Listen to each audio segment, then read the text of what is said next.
एक auto driver ने 5 time MLA को हरा दिया। वाओ। हाँ, और इसी तरह खुद विजय के ड्राइवर के बेटे आर सबरीनाथन ने विरुगंबकम सीट से जीत हासिल की। ये ट्रेडिशनल राजनीति बिल्कुल नहीं थी। आखिर में तो इलेक्शन जीतने के लिए ठोस वादे चाहिए होते हैं। टीवीके ने जो मैनिफेस्टो में वादे किए वो इतने भारी भरकम थे कि मुझे उनके इकोनॉमिक्स पर थोड़ा शक होता है। आप किन वादों की बात कर रही हैं?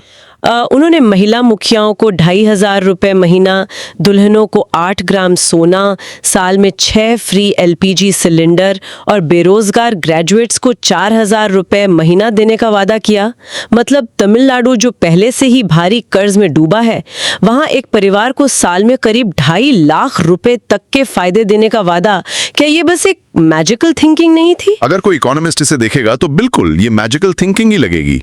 लेकिन राजनीति में सबसे ज्यादा क्या मायने रखता है? मतदाता का तुरंत का दर्द, जैसे हमने मैक्रो और माइक्रो की बात की थी। हाँ, माइक्रो इकोनॉमिक संकट। बिल्कुल। जब एक महिला को सीधा एलपीजी सिलेंडर और कैश मिलने का वादा मिलता है तो उसे राज्य के डेट टू जीडीपी रेशो से कोई फर्क नहीं पड़ता। टीवीके ने खुद को बहुत चतुराई से सेंटर लेफ्ट विचारधारा पे रखा। उन्होंने कुछ ऐतिहासिक फिगर्स का भी तो इस्तेमाल किया ना? हाँ, अंबेडकर, पेरियार और कामराज के साथ साथ उन्होंने रानी वेलु नाचियार और अंजलि अम्माल जैसी महिला हस्तियों को अपना वैचारिक गुरु माना। और इस सबको उन्होंने टेक विकास के वादों के साथ मिक्स कर दिया, जैसे लोकल जॉब्स में 75% आरक्षण और $1.5 ट्रिलियन इकोनॉमी के लिए एक एआई सिटी बनाने का वादा। तो मतलब जमीनी गुस्सा, एल्गोरिथमिक ऑरा और हेवी प्रोमिसेस, इन सब ने मिलकर टीवीके को 108 सीटों तक पहुंचा दिया। लेकिन असली थ्रिलर तो रिजल्ट्स आने के बाद शुरू हुआ ना। बहुमत का आंकड़ा तो 118 था। हाँ, और ये सबसे मुश्किल दौर था उनके लिए। और विजय ने 2 सीटों से चुनाव लड़ा था। नियम के हिसाब से उन्हें 1 सीट छोड़नी पड़ी, जिससे उनकी टोटल संख्या 107 रह गई। बहुमत से पूरी 11 सीटें दूर।